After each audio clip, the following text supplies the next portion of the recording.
on into the closet and have a seat. We're going to be cramming so many things into these episodes. Very romantic, man-on-man things.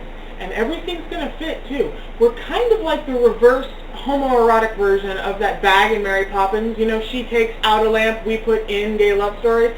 That's going to kind of be what the show is like.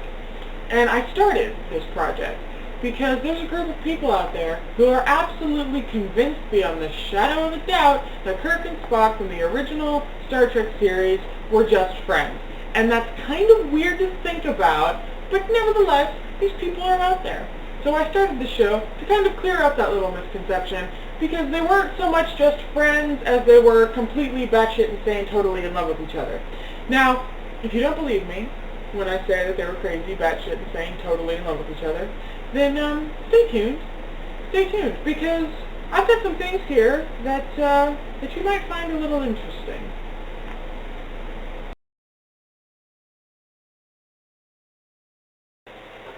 What the fuck is this show? Well, the point of this show is to talk about the moose in the living room, to open up a reasonable discussion about Kirk and Spock as a romantic couple. Because I've got this foolishly optimistic notion that if people were reasonably approached about this, then they wouldn't be able to deny Kirk and Spock's love story. Now, I'm not calling them gay. I'm not calling them gay. That would be kind of ridiculous since they both show genuine interest in women in the series. Not very many, but they still do. So trying to paint them as gay just doesn't make any sense because the evidence doesn't support that. They were bisexual. Big difference. Very important distinction. So when I say stuff like, oh, the tornado of gay that just blew through here, or oh my god, the tidal wave of gayness that just splashed across my screen, when I say stuff like that, it's because they're two men. And when they do something romantic with each other, then that's a gay act because they're two men. I'm not calling them gay. I'm calling them bisexual. I'm not going to try to call them gay because they weren't. And I'm not going to sit here and bullshit you. I'm not going to just talk out of my ass because that would be kind of counterproductive to the goal of this whole entire project.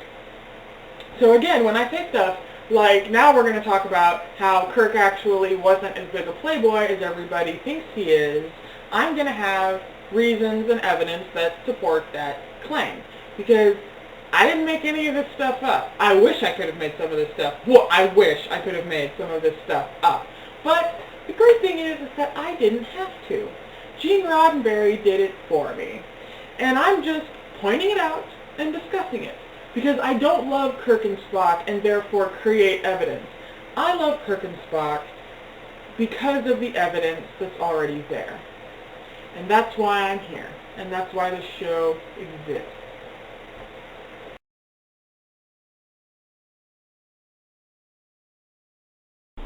Kirk and Spock did. Yeah. I mean, nowadays the term slash is, any homosexual pairing in a fandom. So House Wilson, Harry Draco, those are all slash pairings. But it got its start in the 60s when Star Trek went on the air. There was actually a good long while where if you said slash, you were specifically referring to Kirk and Spock as a couple because, it was faster than saying Kirk slash Spock. And even though the term didn't come around until the 70s, it started, and people started suspecting things when the show began.